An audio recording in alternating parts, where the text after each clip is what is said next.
Okay, great. So welcome everyone to our first BMP talk of 2023.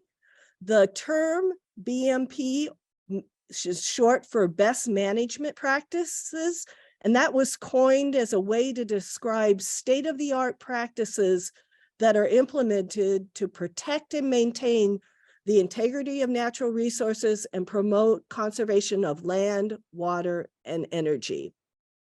And we titled today's talk, Dim the Lights for Birds and Insects and Stars at Night. I think we could add people to that. The impetus for this talk was twofold. First was we learned that the village of Bull Valley has adopted a new ordinance aimed at reducing light pollution. And they've done this as part of their work for the 2022 Mayor's Monarch Pledge. So it was one of the things they pledged to do, and they've now accomplished. So we'll hear from Village President Emily Berendt on that as the second talk as part of this session. And then the second reason for this talk was that last year's World Migratory Bird Day had light pollution as its theme. And so that is where we first came up with this title of this talk, that the World Migratory Bird Day last year was Dim the Lights for Birds at Night. So we have lots of good materials from them and also from the International Dark Sky Association. And so we'll be putting some of those things in the chat as we go through this session. But the first thing I wanted to do was to show a short little video from the World Migratory that the World Migratory Bird Day had put together. So hold on a second while I get to sharing my screen.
So I just thought that would be a great way to kind of kick things off, this session off, just to be thinking about the impacts of light pollution. So that was materials from last year's World Migratory Bird Day. McHenry County Audubon is one of the partner organizations that puts on World Migratory Bird Day events in McHenry County each year. This year's theme is water, so I'm excited. You probably can't see my t-shirt, but my new t-shirt, World Migratory Bird Day t-shirt arrived today, so I'm wearing it. I'll put some information in the chat about the 2023 World Migratory Bird Day events that are coming up the end of April and in May.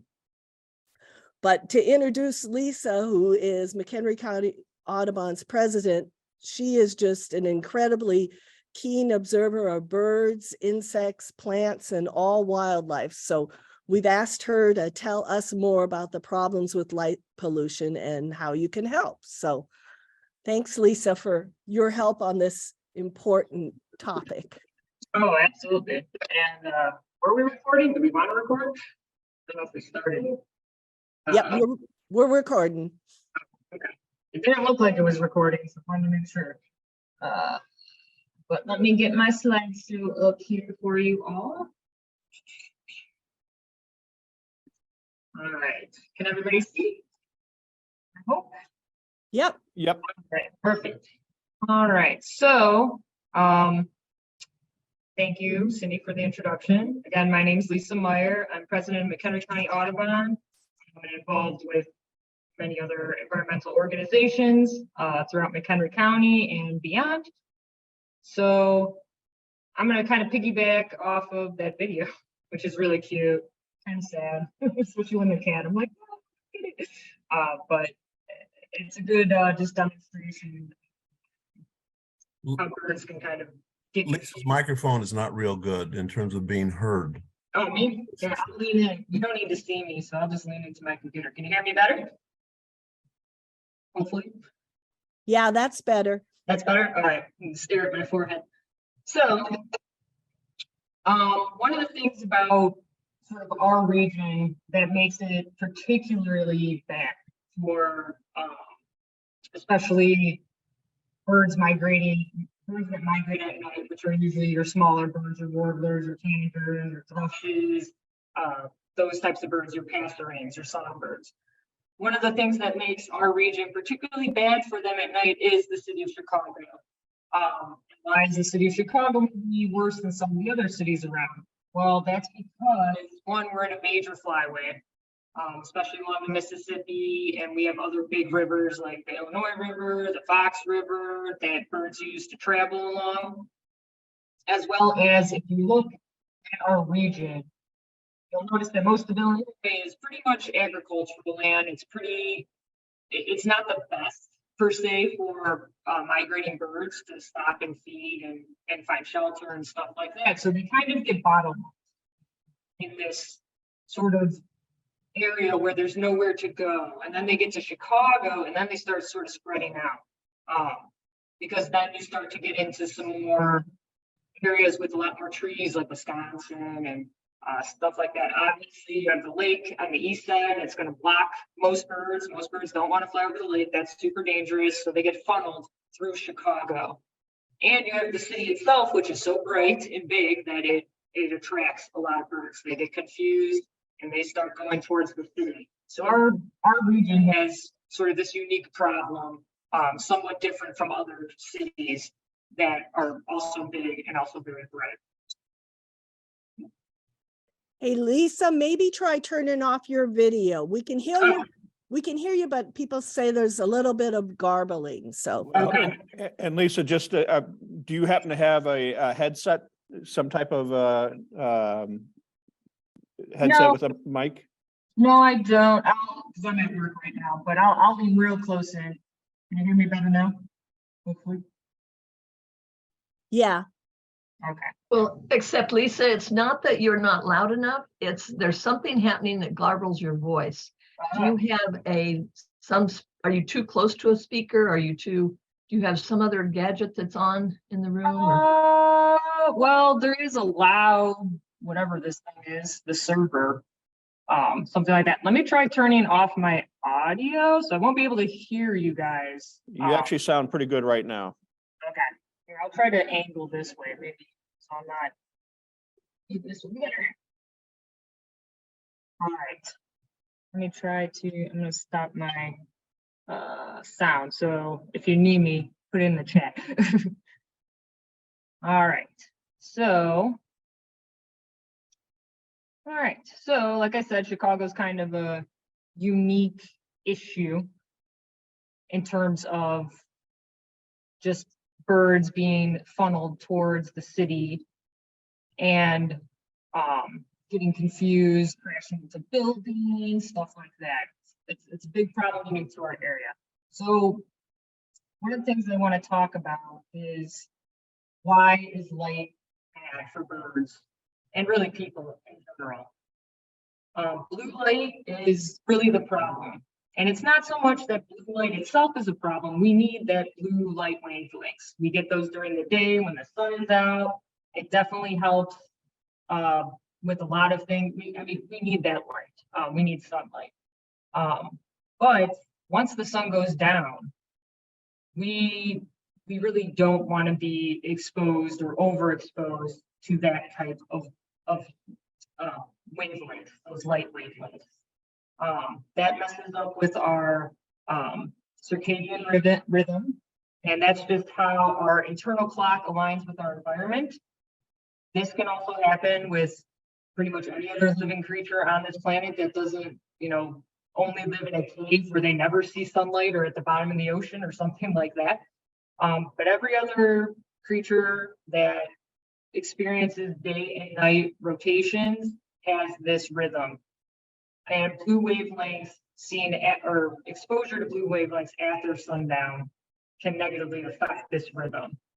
For people, and this is from, I believe it's University of Harvard, or yeah, Harvard University School of Health, even a small amount of blue light after sundown, and that could be from your phone, TVs, any type of screen, any type of artificial lighting can emits blue light. And especially, one of the problems with LEDs, which, on one side are much more efficient than fluorescent light bulbs, they unfortunately emit a lot of blue light.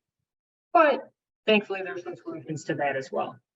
But getting back to this, even that small amount of blue light after sundown can reduce the secretion of melatonin, which is the hormone that helps us fall asleep. It also can,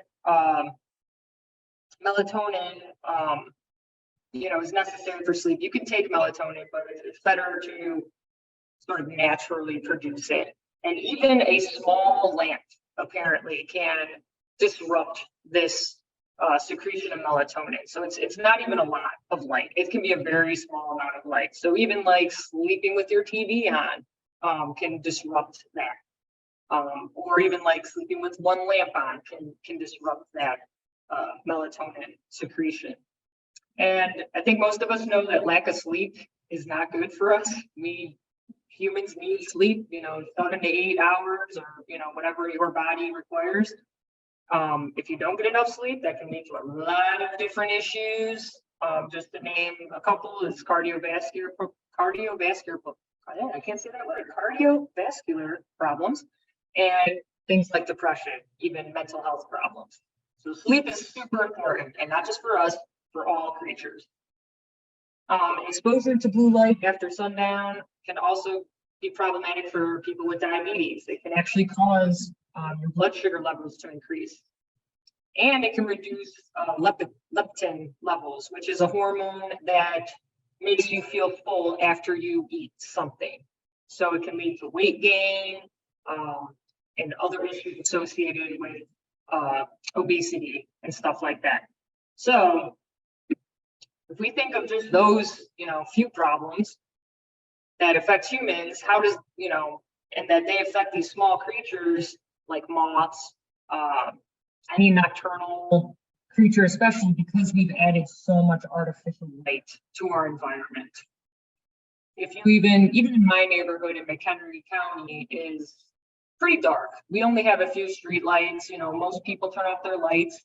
when I go home to my parents' house where I grew up in Chicago, I mean, it's amazing how bright it is. You know, you don't notice it when you're growing up, but now that I've lived in McHenry County for 10 years, and when I go home to the city and I'm there at night, it's incredible just how bright everything is, how light. It's almost like daylight out there.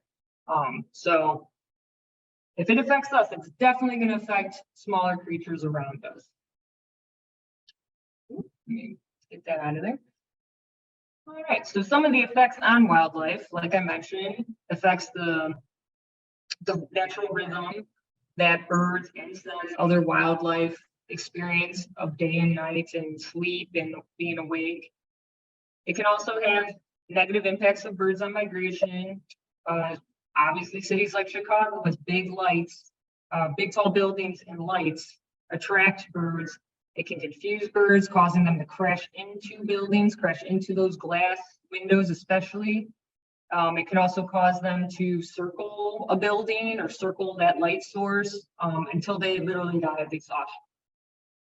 Birds on migration are already kind of at the max of what they can handle. I mean, you know, we maybe don't realize as humans just how incredibly exhausting and trying migration is. I mean, if you even think about, you know, traveling somewhere in a car for, let's say, 12 hours or something like that, you're pretty exhausted by the time you get to wherever you're going, right? You're hungry, you're tired, you're wiped out. Birds, the same thing. So, you know, adding all this light just causes one more problem for them on migration, and the whole slew of problems and issues and just danger that they experience on migration. And then things that maybe don't migrate, especially at night, like moths, beetles, other insects, they also get attracted to light at night. I'm sure everybody's walked out of their porch, you know, the back porch lights on, and you got beetles and mosquitoes and all types of stuff hanging around that light. And the problem with that is not only does it mess up their rhythms, but a lot of these insects have very short lifespans. And now they're wasting all their time sitting around this light, not going out and foraging, not going out and providing pollinator services, not going out and reproducing to bring on the next generation of insects that are important food sources for birds and other critters.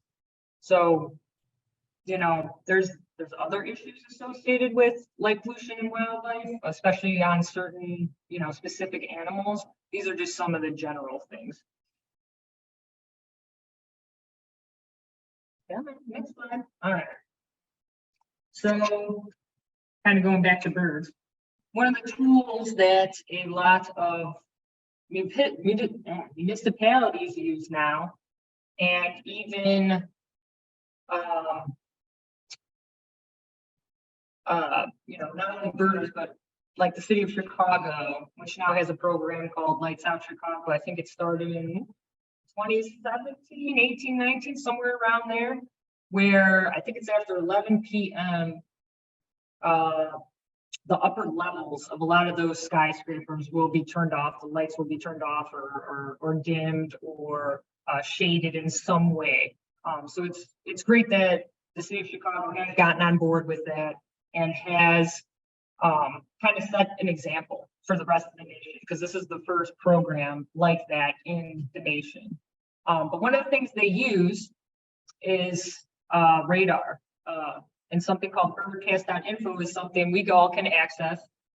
And it uses a combination of citizen science sightings, so eBird sightings, as well as radar to see when, and also some weather information as well. But they use all that combination of data to predict when birds are actually migrating. So you can go on birdcast.info. It's usually like a 3-day forecast out. And you can see when huge movements of birds are coming through.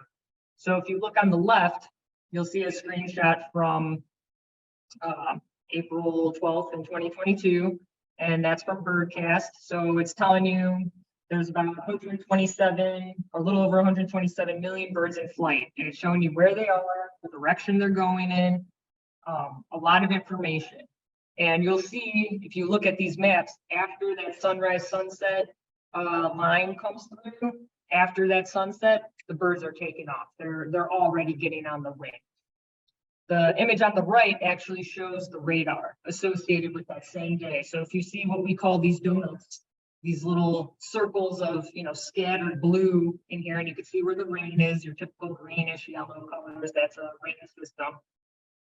You can see all those blue donuts, those are birds. Those are all birds taking off in a region. You can see, Texas down there is pretty hot. Around Florida, it's pretty hot. Even around Chicago is looking pretty hot there that night. And it's obviously getting stopped by those rainstorms, those fronts coming in. So using this data has been extremely helpful to know when those big nights are, when those birds are coming through, so we can put in that little extra effort to dim our lights, turn them off, and help those birds pass through safely. And it's just a cool tool to use just on your own to find birds and stuff like that. So I definitely suggest checking out birdcast.info. And that's through Cornell Lab of Ornithology, the same people who do Merlin and eBird.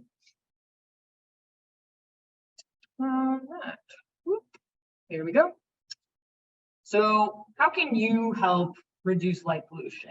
And I'm going to be talking mostly at your own homes, because at night, it's not always so much a problem that your home is lit up for birds, because the birds are flying so much higher than most houses are. It's more the big buildings that are a big problem. Also high tension wires, stuff like that, those tall things that get in the way that birds can't see or are attracted to artificially, that cause the problem. But even at home, you can have problems. So obviously we suggest at night turning off your lights, especially during periods of high bird migration or when nighttime insects are active. So moths, let's say, are mostly active from let's say July through September. Those are pretty much the bulk of when you're going to see a lot of moths around. You could see moths as early as December, really, and as late as November. You could see them almost all year, but that's when a lot of them are active. A lot of insects in general are active during the summer months, early or late spring, summer, early fall months. So that's a good time to just, say, hey, I'm going to turn off my outside lights. If you do need outside lights for safety reasons, opt for a motion sensor light or use a timer. I have motion sensor lights, but otherwise my lights are off unless, I'm going outside and I need a light, and then the sensor will put on the light for me. But that way it's not on all night, distracting those insects to waste all their time at your light. If you do need to use outdoor lights for, whatever reason, try to opt for something with a yellow or amber filter. What you would normally see is like a warm light. Avoid the cold or white lights that have the blue wavelengths or ultraviolet wavelengths. And I think ComEd has actually started on their street lights to go through and switch out the blue LEDs or whatever bulbs they use for the warmer light ones. And there's a trade-off with that, because the blue wavelength lights are much stronger, they're much brighter than the yellow or amber filtered ones. But it's one of those trade-offs that I think we're just gonna have to deal with. Don't use bug zappers.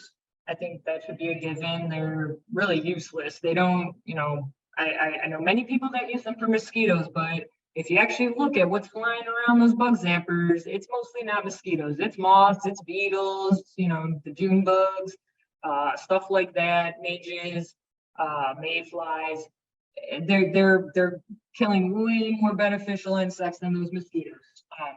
There's better ways to fight mosquitoes. Bug zappers are not the answer, and they are annoying as heck, if you ask me. Also, advocate locally for light pollution reduction ordinances and policies.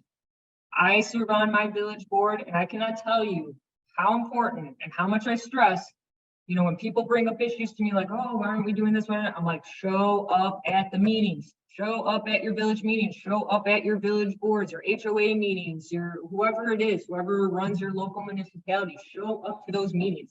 They need to hear from you. We need to hear from you. You know, it's not going to get done. It's not going to, sometimes maybe your leaders just don't know.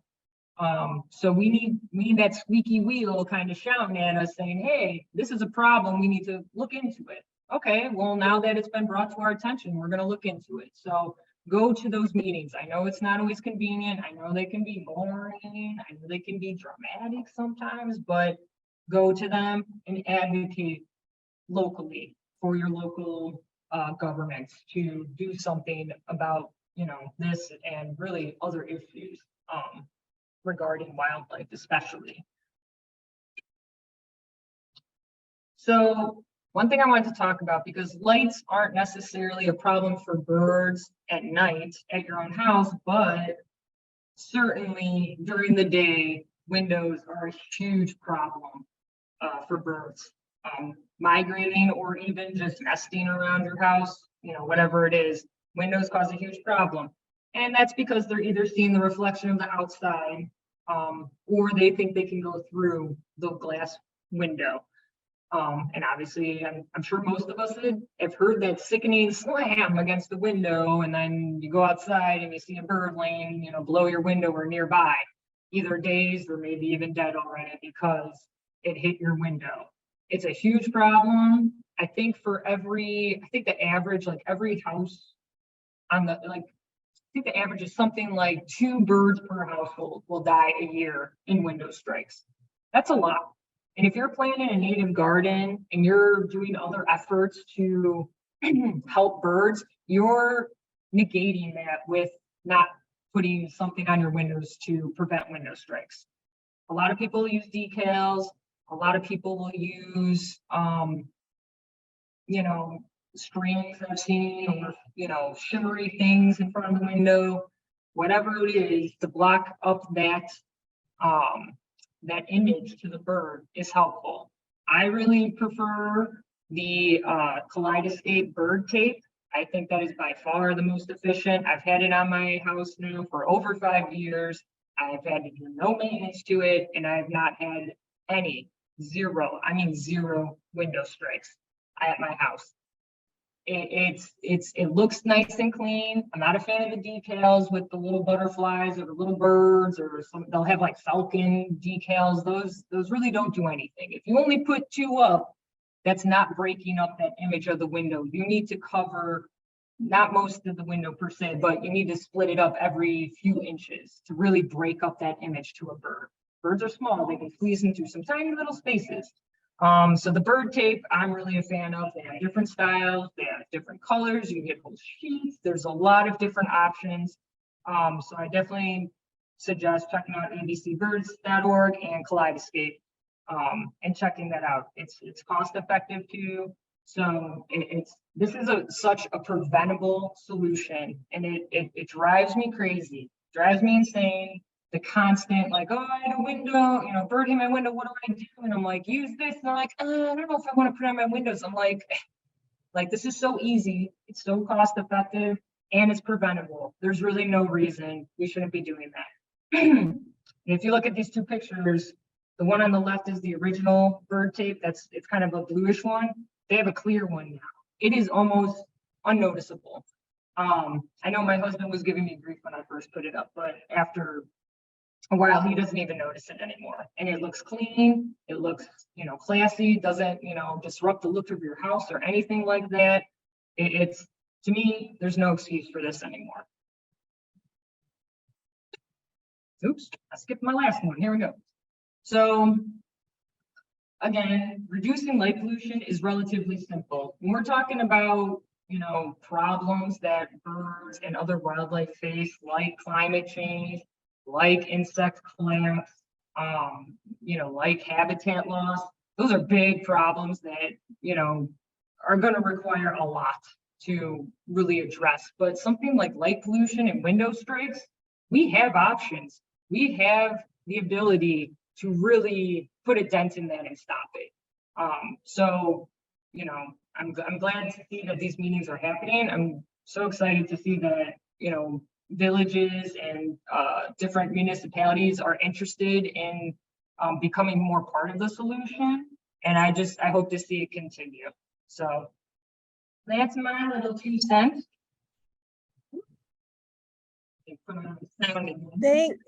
Thanks so much, Lisa. That was great. And I really glad you touched on the topic of bird strikes too. So yeah, we'd actually gotten a question like that from one of the attendees when they registered. So thanks for including that. I had a Zoom crash during your talk, so I lost some part of the chat. So I asked Nancy if she would kind of go through and ask the questions that are in the chat, and then we'll open it up for folks to just ask questions. I think Kurt had the first question, Nancy. That's right. Kurt's first question. He was first questioner, and Kurt, you asked, are warm LEDs less disruptive? Yes. Definitely opt for warm filtered lights. Red lights are the best. Like when I go out birding at night, owling, I'll take a little red light with me. One, it doesn't disrupt my eyes and my vision, but it's also less disruptive to other things. But obviously red lights, not the best to see by. So again, a yellow filter, a amber filter is the best for especially outdoors.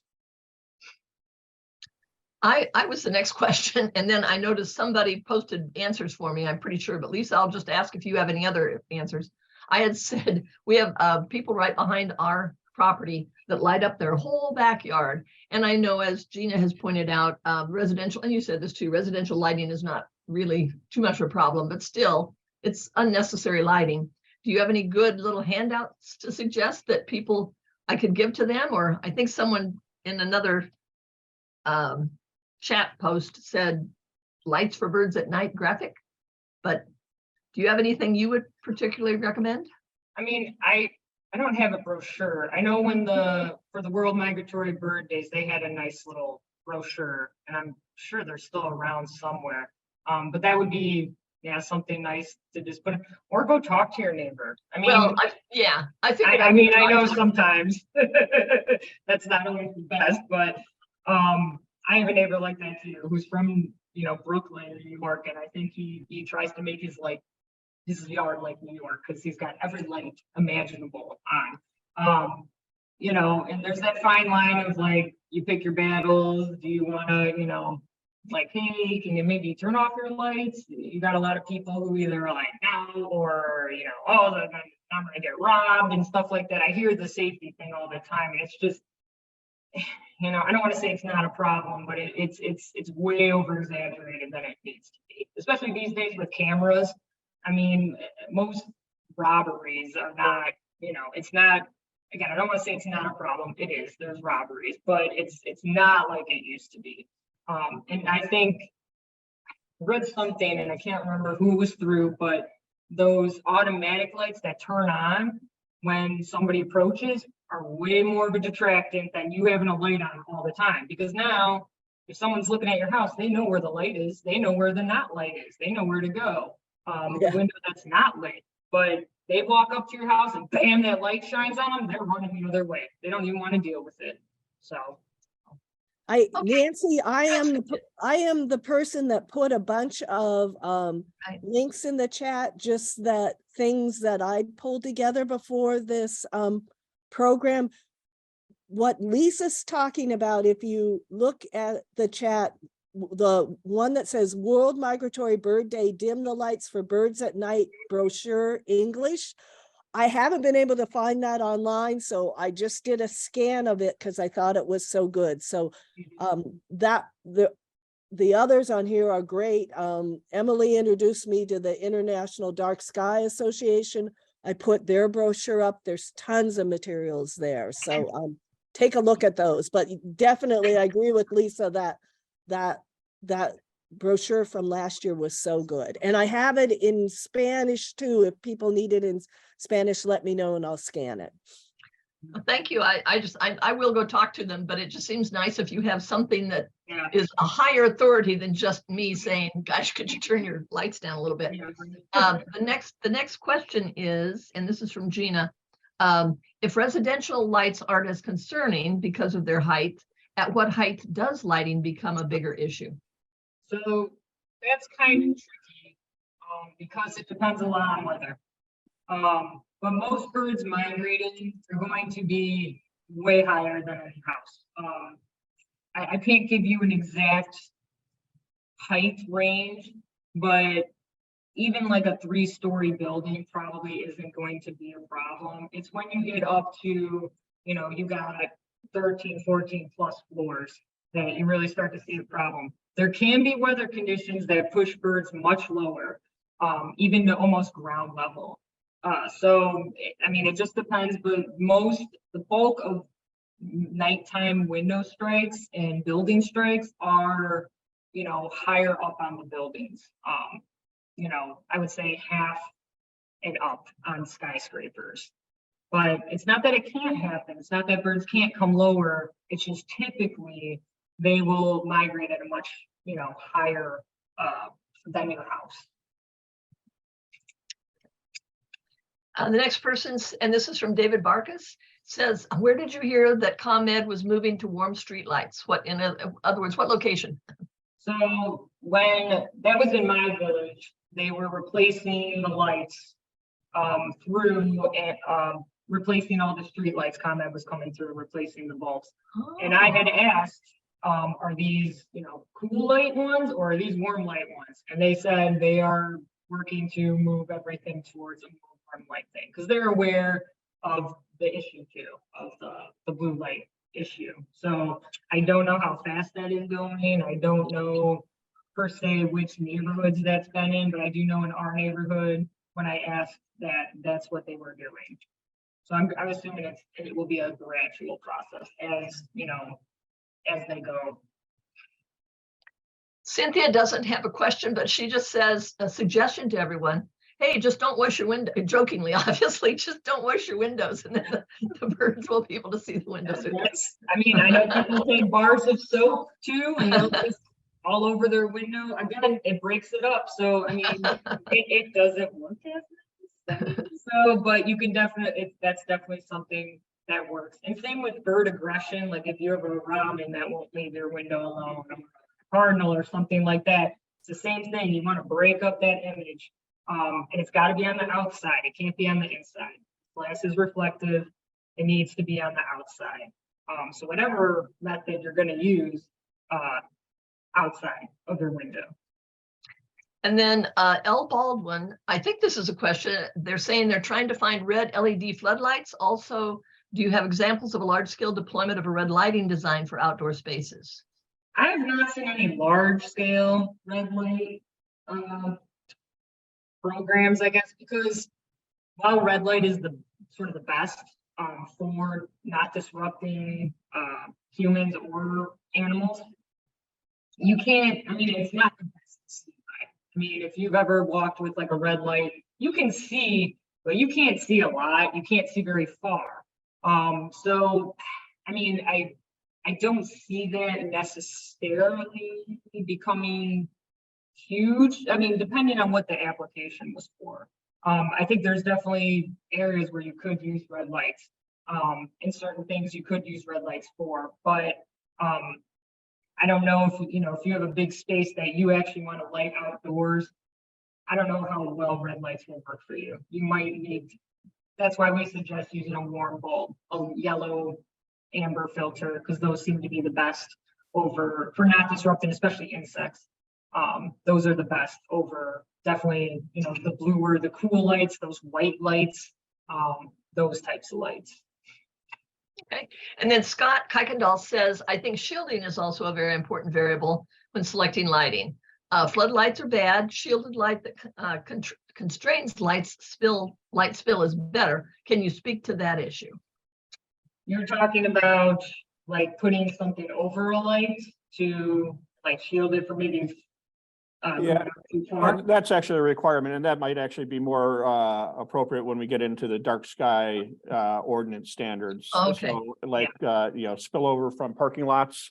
A lot of places have requirements for that, but there are specific standards for having shielding on the sides of lights so that you don't have a bare bulb dispersing the light. And actually, sometimes we actually require certain color spectrums to prevent drawing insects from neighboring wetlands. So there's a lot of science that goes behind it. And after I typed that in, I realized that was probably more appropriate for the dark sky ordinance discussion.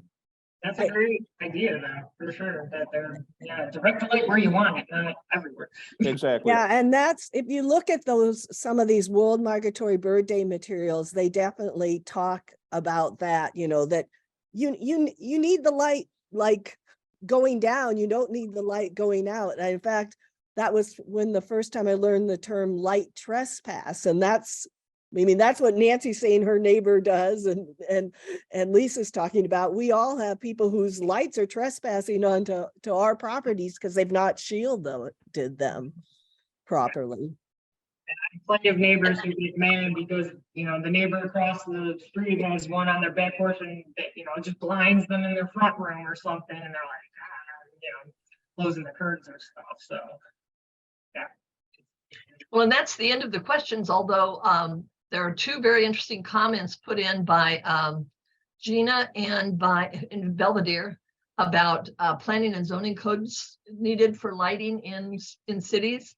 And then by David Barkas, also a mention of suggestions for municipalities should be moving to narrowband amber. Do you wish to speak to either of those issues, or hopefully people are able to read these comments in your chat as well? Yeah, are you able to see them, Lisa? Yeah, I'm reading them now. When it comes to actually like the planning, zoning stuff, that's for municipalities to decide. And I think they should consult with, their local scientific bodies to figure out what will work best for their city and stuff. But again, I do suggest that as just residents, you go to your local board meetings to get that process started. And then, let them kind of figure it out for us. Yeah, thanks, Lisa. Well, and I think that's a great segue for us to move on to Emily to talk about the effort she's led in Bull Valley. I know she's made use of sample ordinances that are available at the Dark Sky Association page. So Emily, we're going to open it up to you, and I think we're going to work at that. Emily's got some documents she wants to share, and she's just going to tell me, and I'm going to put them up on the screen. So I'm pleased to introduce Emily Berendt, who's village president of the Village of Bull Valley.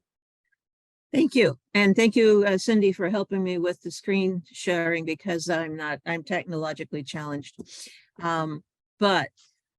Yes, and I just learned something also from one of the comments, narrowband amber. I have to look that up and decide what that is and how I can utilize it. According to the National Conference of State Legislatures, in a brief entitled Shut Out Light Pollution, 19 states have enacted some form of dark sky legislation, but you can bet Illinois is not one of them. Neither is Massachusetts. I took a minute to look that up while we were listening to Lisa. So the three main components of light pollution being sky glow, light trespass, and glare, two of those can be directly impacted by local ordinance, and that's the direction the village has chosen to go in. Failure to control these intrusions result in all the bad things that Lisa talked about, including negative impacts on us as humans and on the world. And frankly, since I've moved out here in this area in 1992, I've watched Randall Road explode, watched it light up. The glow from Woodstock that I see out my office window is bigger every year. I can't go out and catch lightning bugs in August anymore. Things like that have really begun to disturb me. And then the Monarch Butterfly campaign, the Monarch Pledge was also important in motivating this. But frankly, I've been trying to get a dark sky ordinance at the village for a long time. And it's a matter of having people understand and become aware of it, in educating them. And I relied very heavily on the International Dark Sky Association, on their outdoor lighting code handbook and on the guidelines for good exterior lighting plans, which I know you have links to now. Thank you to Cindy in the chat. There's another school of thought out there. When I went to review some of this information that I had used 2 years ago, I came across the Illinois Coalition for Responsible Outdoor Lighting. I believe you also have a link to that. That organization rejects the dark sky model, before we all get upset, in favor of something called a pattern outdoor lighting code, which was developed in 2010 by a gentleman named Christian Lugenbuehl of the U.S. Naval Observatory. His primary concern seems to be that the light levels in the dark sky model ordinance are too bright. And he's the editor and principal author of that ordinance, of that handbook. So perhaps his view merits a second look, which I do plan to do, because in doing this with the dark sky model ordinance, I did have some questions at times about the intensity and direction that they had as minimals and maximums. So his theory is to have it more directed and only where needed, rather than have a set of standards. So that there might be some updates coming in my ordinance. So anyhow, how did we manage to get this passed? Well, as I said, have been bringing ordinances to my village board since I was on planning and zoning and not a village trustee. And the responses that I got were, I think, to be expected at that time. It's too technical, too complicated. It uses new terminology. And no one will ever be able to follow it or understand it. Well, that's what lighting engineers are for, right? So we don't need to be able to follow and understand it as long as it is an approved ordinance and the engineers who are implementing do understand it. Cindy has a screenshot of a chart that, if you can find that now, Cindy, to sort of show you what it looks like. When my board said it's too technical, it's because they were looking at these charts. And I actually had the same response. I looked at the chart and went, I'll never figure that out.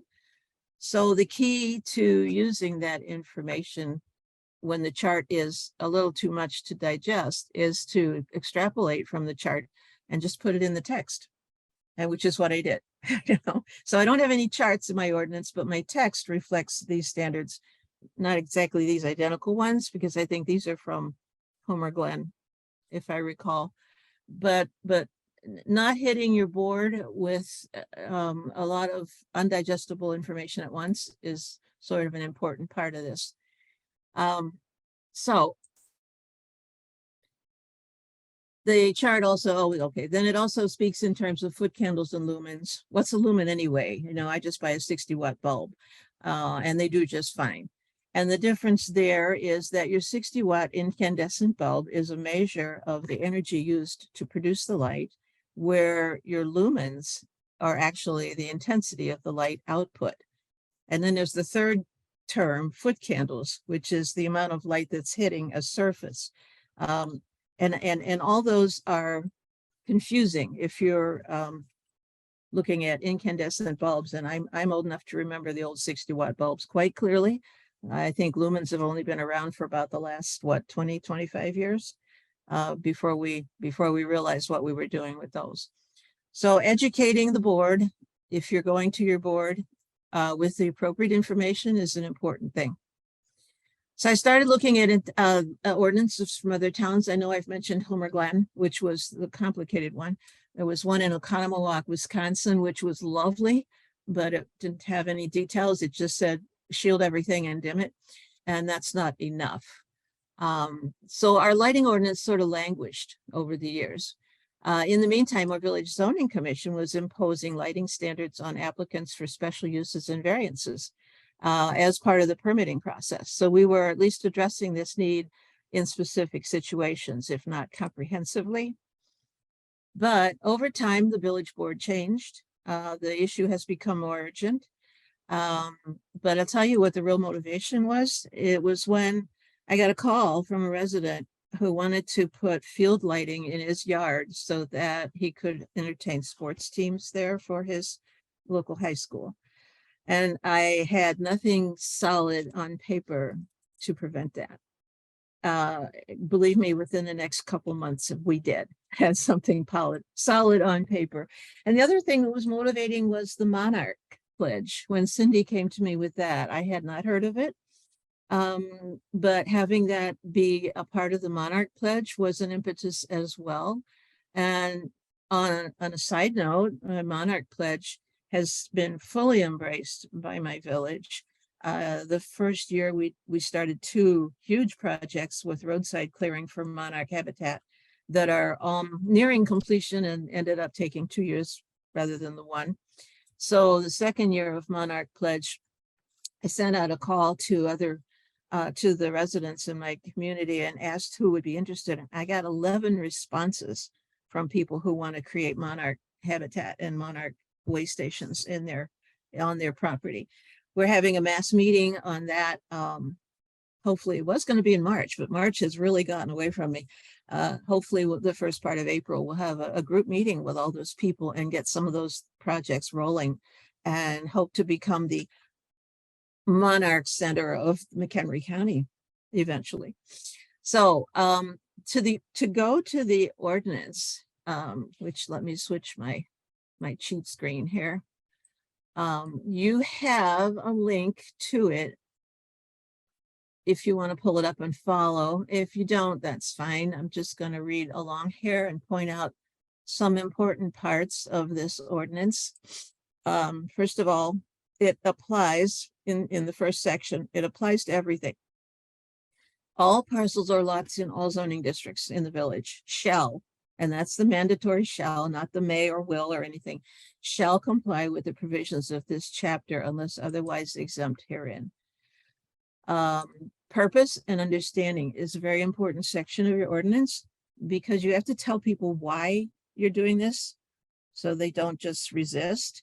And you also need a good, solid purpose statement. Thank you. You also need a good, solid purpose statement if you're challenged. And this ordinance in particular is subject to challenge because the light levels and the requirements are stringent. And if we get into the enforceability, which we will towards the end, having a purpose chapter, a purpose section that the court can look at and say, well, this is why they're doing that, helps. The next thing is that the chapter applies to all outdoor lighting, luminaries, or just lighting, another word for lights. All outdoor luminaries used, installed, replaced, altered, moved, or repaired after the effective date of the ordinance. And I'm on section D of that. Back up one more page. Nope, go back. D, A, B, C, D. There you go. So commercial uses are subject to other lighting requirements, but if there's a conflict between the other lighting requirements and this one, the stricter one controls. That's a standard clause in ordinances to get the most out of the most bang for your buck when you get put together an ordinance. Then we also direct our developers to consider the Illuminating Engineer Society of North America Incorporated, which is where a lot of the technical information for the Dark Sky Association comes from, and the Dark Sky Association itself. So that is recommended right in the ordinance when the development comes to us. Oh, and I skipped that. Okay, now I'm going to definitions. This goes to the discussion earlier about educating your board, educating the people who have to pass this ordinance, but also educating the general public. I did not get people coming to the village saying, we want a dark sky ordinance, which I would have liked. I sort of moved this along on my own, but subsequent to passage of this ordinance, then I had people come up and go, oh, it's about time we did that. So yes, if you want one in your community, go to your community, talk to your board, tell them what you want, tell them you're welcome to use mine as a template, use any of them as a template. There are several out there. If you just do a simple Google search for dark sky ordinances through different municipalities, and they can be adapted to your municipality, to wherever you are. In fact, that's commonly how ordinances are written these days. Nobody starts from scratch on ordinances anymore. There's so many out there, you just take one and modify it to your own needs. I'm going to skip down to the section 2702C in the definitions, and talk about color, which Lisa also talked about and was part of the question. Color is expressed in Kelvin units. And this, like the other definitions, was hard for me to wrap my head around. And I still sometimes have to go back and look at it and go, yeah, red is warm, not hot, which red is not hot. White is cooler and red is better. But I think even the American American Medical Association recommends that we be exposed to no more than 3,000 kelvins all the time because of the negative impacts on us. And Cindy, I think if you can pull up the Kelvin, or stick with the ordinance, it's up to you. The Kelvin chart, you can pull it up later, maybe. Whatever you think. Yeah, what's the name of that, Emily? I don't remember. Let me see. Let me see. But while we're here, folks, while I'm here, I'm gonna put in the chat, here's the link to Bull Valley's ordinance. So everybody has that. Yeah.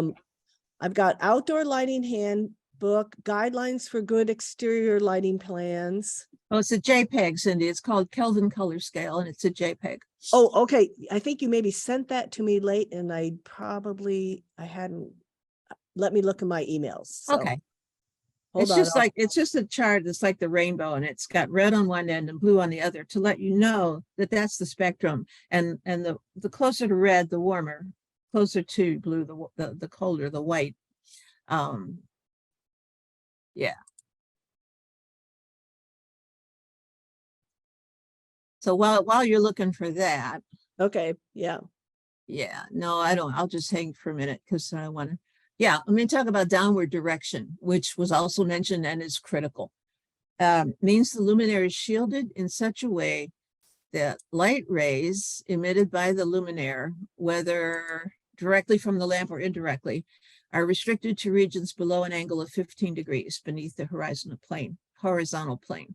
So your light has to go down, goes down to where it's needed, doesn't go in a sideways direction, definitely doesn't go up or out.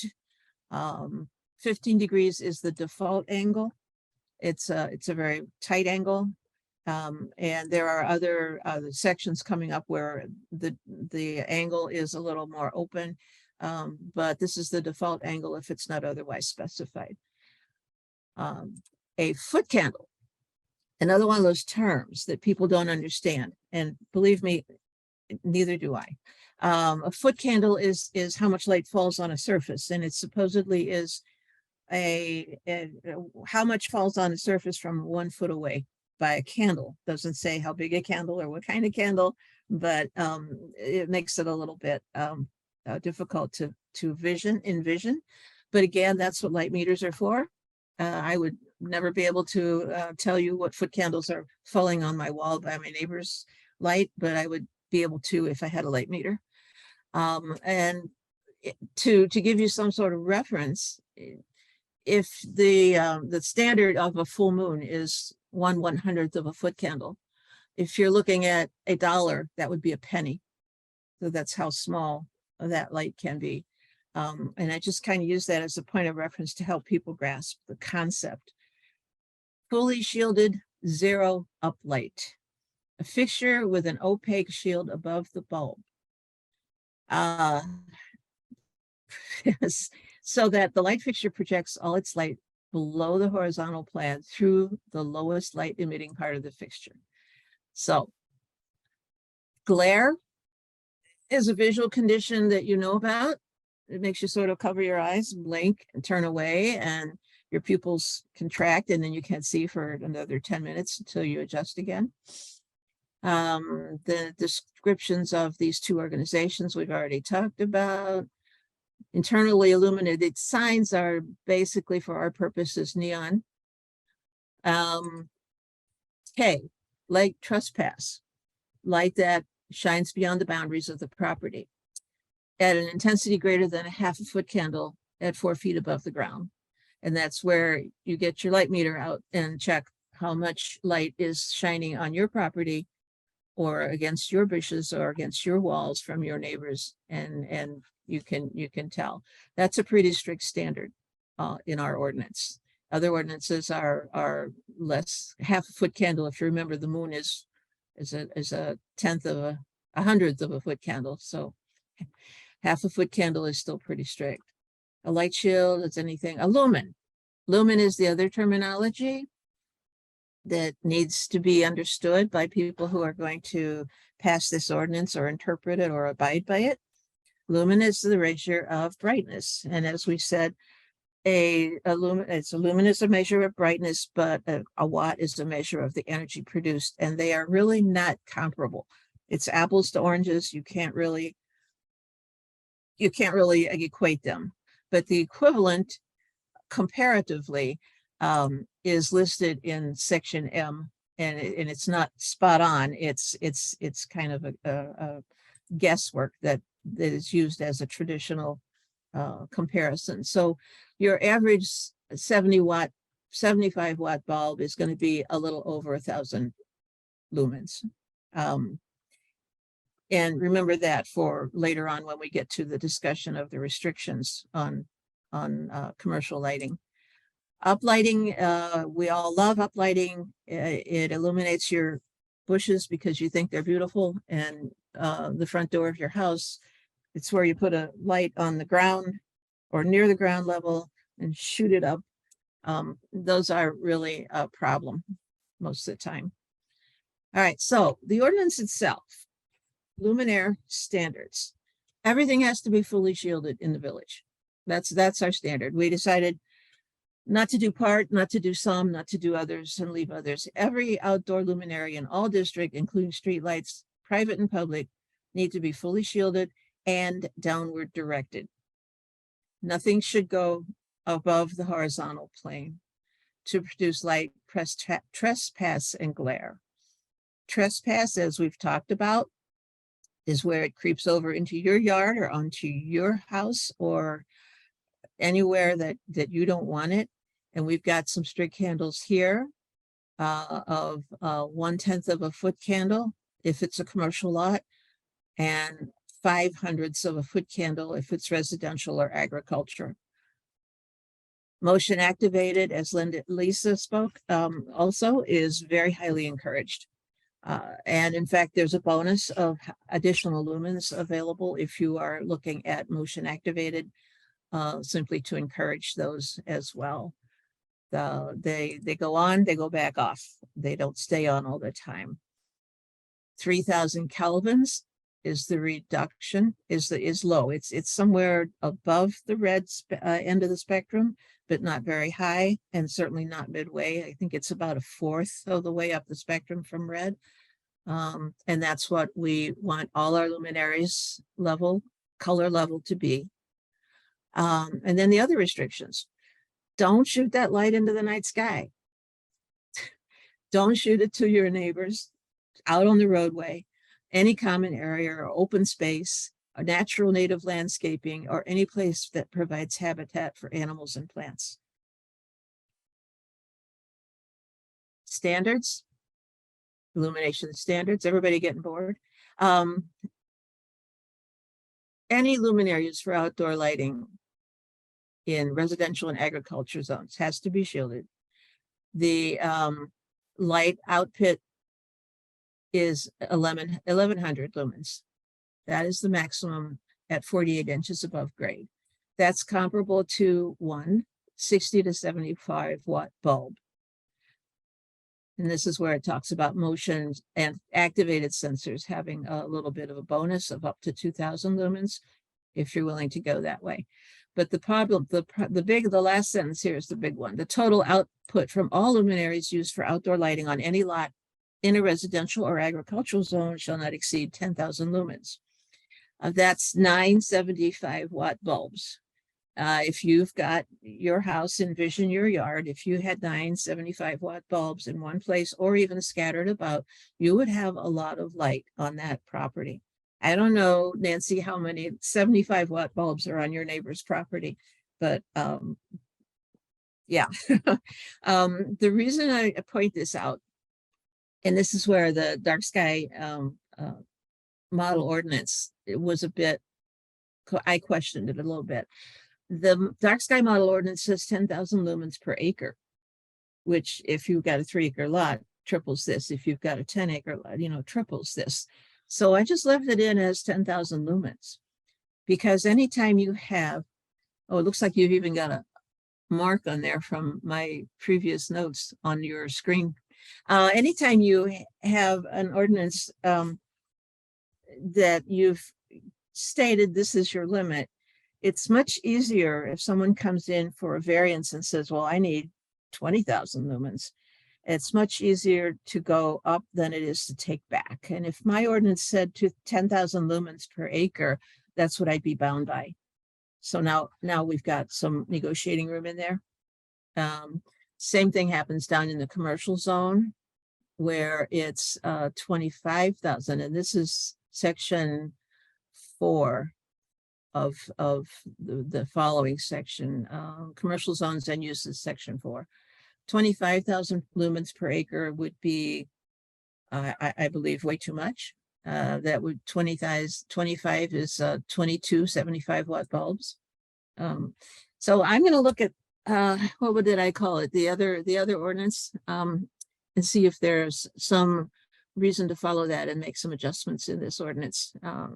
Meanwhile, it serves a purpose because it is in place and it is something to start with.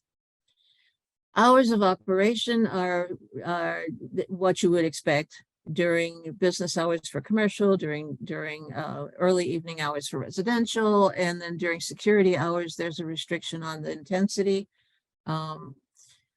There's a consideration for safety. Uplighting is strongly shielded and limited to 30-watt lumens, a 30-watt bulb or the equivalent of 600 lumens, and a 45-degree incline. So if you light up the landscaping, you're bound by that. And wall washing, which I find particularly obnoxious, is prohibited. People like it. I'm not sure why. So pole fixtures have a height restriction. I think that was an earlier question, but it was applied to how high can a building, but how high can a pole fixture be too? Fixtures, ours are limited to 15 feet. No closer to the property line than 4 times its height, so that we avoid trespass over the property line. And then there's a bit of an exception for flag lighting, because we are all patriotic and we want our direct beam confined up directly to the flag itself. There's a chart of maximum lumen levels for heights. There's a maximum of 3,000 Kelvin on color for LED streetlights. And I do agree, Lisa, I need to confirm, I think you're right though, that ComEd is starting to reduce the intensity and go to warmer colors with fewer Kelvins per light. I remember my regional outreach rep mentioning that they were going to start doing that, and that would be wonderful. We have a non-conformance chapter. People have a year, is that what it says? A year to comply unless certain conditions arise.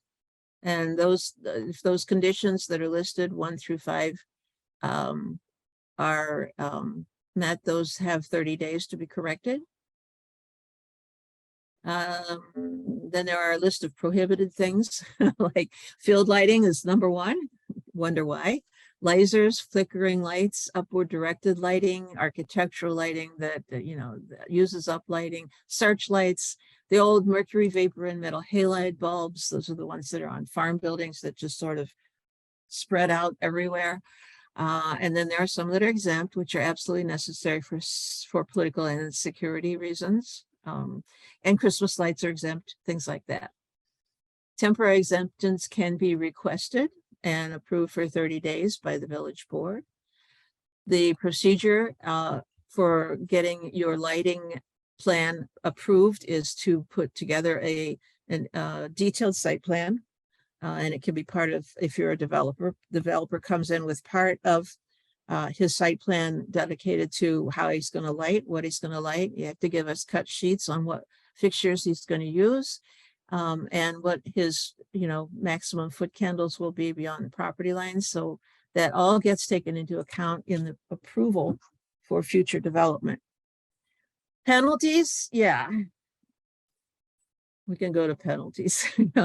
The violating it is a minimum fine of $250, up to $750, which is our restriction as a non-home rule unit for each separate offense. But each separate offense can be, each day can be considered a separate offense. So there's quite a bit of leeway in there.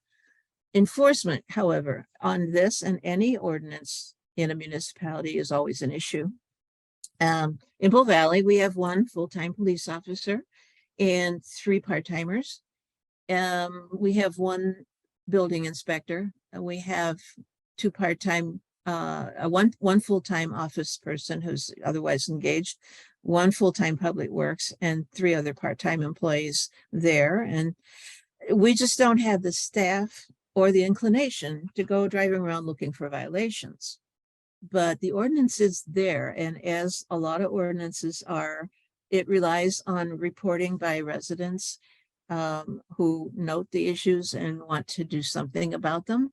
And in the last year, we have had only 1, which was dealt with under this ordinance, I believe, and satisfactorily resolved. So the ordinance does serve its purpose that way, but it's not going to create any huge changes right away. Over time, if everyone complies with it over the next 10 years, it might be a noticeable difference. But in the meantime, I would also revert back to everything Lisa talked about in trying to reduce light pollution without an ordinance, just by everybody talking to everybody understanding this, educating the public, educating your boards, and moving forward that way. So I think that's about all I have too. I thank you for your attention, and I can take questions and see if I have an answer. Oh, thanks, Emily. You really dug into this, and just having you have done the work and have your ordinance as a sample, I think can really help other communities. Thank you. So I just want to make sure people that the link I put in the chat works, that you're able to pull up the full ordinance. And then I'm looking at questions. Nancy asks, how are bats affected by bright lights at night? Lisa probably went back to work, so I think she may be gone. So Emily, if you can answer that, or. I think bats are like everything. Don't they avoid light though? Do they avoid light? I don't know. I've had bats fly into my barn when I'm there with all the lights on, so perhaps they do follow light. I would have to look that up. I'm sorry, Lisa. They're going to follow the insects that follow the light. That's it. So in some ways it might be a free buffet for the bats, but it alters. They can decimate populations by attracting insects that otherwise wouldn't be as easily accessible. So it can be very disruptive, but I don't know that the lights themselves, well, I take that back. The other thing I do remember coming into discussion with the Fish and Wildlife Service is that I think it does potentially affect their sleep cycles. But I think the main thing from my memory is that it could have a bigger impact on the insects that they'd feed on. But it's disruptive. I know I can't imagine that it wouldn't be. I know we had Friends of Hackmatack had a talk earlier this week all about bats, and Susan Sander is on. She's been doing some bat monitoring at at a Hackmatack site, and I know that when they go out, they use a red light so they're not disturbing the bats, just to get around in the dark. But we'll see if we can share with folks afterwards if we find any more information about specifically impacts on bats. Kurt had a question. I noticed people had a year to comply. How did that go? As I said, we're not driving around looking for non-compliance. We did have one incident where it was brought to our attention, and it was quite egregious, and it was resolved with this. So, like I said, it's working. But, of course, if we have an officer out at night that sees something, it's going to be brought to our attention. But we're not actively looking. We just don't have the staff. Yeah, thanks, Emily. Okay, so let me see. The next question is from Gina, but I know Emily will understand this question. The LaSalle factors are different for variances versus special uses. How do you declare a hardship variance for light levels? How dare you? I don't think you can. I would imagine if it can be proven to be a security risk, but that's going to be really tough to prove. And yeah, hardship is a constant discussion at our zoning board. So no, I don't think a hardship would be easy to prove when you're talking about reducing your light levels for the benefit of the whole, benefit of the village as opposed to the individual. David asks, have any of your neighbors, Crystal Lake, Woodstock, etc., asked you for help? Have you let other municipalities know about your new ordinance, and you're seeing any interest? No interest has been generated. I do believe Woodstock is aware, but I don't know. That might be a good suggestion, to reach out through the McCog, through the county of the council of governments, and just let everybody know. You can do that. And Nancy Sheetzel's comment on that is, I'm hoping that some of us watching will take all of this information to our local municipalities and urge them to become a dark sky community. So that, yeah, definitely that's the whole point of these BMP talks and tours, is to, when somebody's doing something good, we want to put it out there so others will say, hey, that's a good idea. Let's try and do that. So Gina's asking, she's just curious about how commercial and industrial businesses responded to the restrictions, that 15-foot tall poles can be an issue with semi-trucks and no lighting after hours can be a safety risk. I don't know yet. We have one commercial establishment, which is the newly opened Bull Valley Farm on Thompson Road at 120. Other than that, we have 2 golf courses who are grandfathered in if they have lights that are taller than that. Unless we, we don't have the commercial base to apply that to. It's there for the future. Yeah, this is Scott. I'll just, I've been involved in a lot of projects. I'm by no means an expert in this, so I'm not making any claims, but each commercial project I've been involved in has a lighting engineer involved. The lighting engineers fully understand the lighting spectrum, the sizing, the shielding, and all that. So this nothing that Emily is talking about is new technology and beyond the realm of achieving. They may not want to do it. One of the things that was pushed back on one of our sites that was next to a wetland that had was hosted listed endangered species. They said that a color spectrum can hinder people's ability to see color of the cars.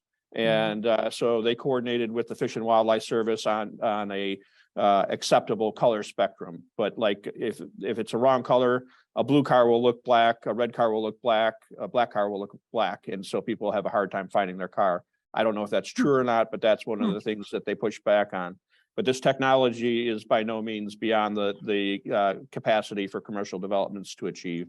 And then the other thing, I did this thing called a Google search. on bats. And a couple of the other things that they talk about is lighting can delay or prevent emergence from roosts. So they're nocturnal. So if there's bright lights, that may delay their getting off the roost. It can lead them to abandon a roost. And that's actually a pretty technical thing once you start getting the host trees for bats. Affecting the feeding behavior of bats away from the roost, and so burning more energy and keeping them away from the young longer, and then affecting commuting and foraging routes. So lighting can have quite a few different impacts on bats that were brought up earlier. Yeah. And that fits with the whole discussion of impact on circadian rhythms on humans and wildlife that Lisa talked about. Thanks, Scott. In fact, one of the best ways to deal with mosquitoes, not the bug zappers, but attract as many bats to your yard as you can. I know in our yard, we can stand out in our turnaround and watch bats on summer evenings eating the mosquitoes. So that's another reason. Dim your lights and you can get better mosquito control from the bats. Thanks. Thanks, Scott. In the chat, Kurt Bagalka says, great topic. Thanks for the information. Cynthia Canner says she lives in Algonquin and she'll talk to her village about that. So just thank you, Emily, so much, but we'll, just open it up for anybody if you want to turn yourself out mute. And if you have other questions about to Emily or, about impacts on wildlife, we'll answer as best we can. By the way, is there anyone else besides Cynthia that does plan to go to your village board now and try to get them to become a dark sky community? I'd just love to know. I live in the county, so unless I did it on behalf of the defenders, which I could do, but otherwise I don't have a municipality to go to. But does anyone else want to be brave and say that you're going to try to have this action take place because of your advocacy? Well, Emily made that point pretty clear early on. She championed this in Bull Valley, but not everybody's going to have somebody as wonderful in their community to do that. So, it's up to us to bring this, to our communities. Otherwise, it won't happen. So I think we all have our marching orders moving forward. And if your community has an environmental commission, that might be a great place to start. Or a sustainability committee or something along those lines. I know up in Michigan, where our family spent our summers, all of our childhood my favorite memory was going out into the field with our ma at night and looking at the stars and checking out the Milky Way. Over the past 30 years, the light or the darkness has diminished at least 30%. And I have to get up at like 3 or 4 in the morning to go out stargazing now, because that's when all the McDonald's and the gas stations have closed and the lighting has gone down. There's a dramatic difference between 11 o'clock at night and 3 or 4 in the morning because of that. And, if dark sky lighting was more broad-based, quality of life would be much better. Thanks, Scott. Jody says in the chat that Barrington is looking into it. So that's great news. So, this is maybe a question, since Emily's a lawyer, she might be able to answer this question. For those of us who live in unincorporated McHenry County, is this type of thing that we could take to our townships, or would townships not have the ability to regulate like that? I think county level. I don't think townships would be they have enforceability on something like this, but I don't know. Worth asking. Yeah. So, yeah. I see Lynn Campbell's on, so we're glad she's here. We've got a county board member listening to this. So,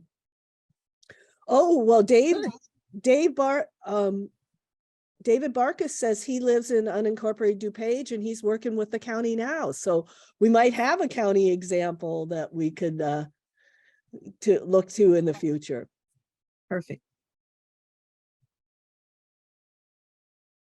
Cool. Well, one thing that we'll do, and here I'll let me put this in the chat, is just hold on a second and I'll pull up what I'm what I want to give you a link to.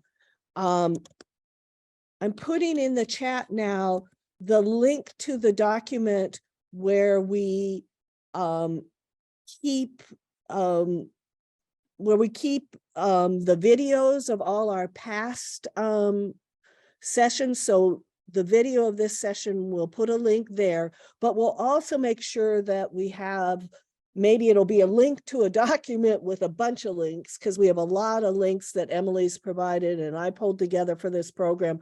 We'll make sure that that's included in this document for today's session. And so I just want to take a look, pull that up. So I'm looking at that again. Thank you all for joining us today. You can see there are some already some links that I put in here ahead of time, but I've got Lisa's presentation and all the links Emily gave me that I'll add in. And just want to, before we end our session, want to say, we're looking forward to 5 more sessions this year. We're going to be skipping April, but we're working with our local chapter of Citizens Climate Lobby on a session in May that will be all about the state and federal incentives there are for homeowners and farmers and businesses to improve their energy efficiency, convert to clean energy. So that's look for that session coming up in May. And if you take a look at that doc, you can see we're working on all the details for our programs for the rest of the year, but we've at least got them all kind of lined up. So thanks, everybody. I see lots of thanks in the chat. So thank you all for joining us. And if anybody has anything else you need to tell us all, pipe up now. Otherwise, we'll wish you a happy St. Patrick's Day and a good cold weekend coming up. Thanks, Emily. Thank you. Thank you, everybody. Thanks, Emily. See y'all for next getting- time. Yeah. Thank you, everybody.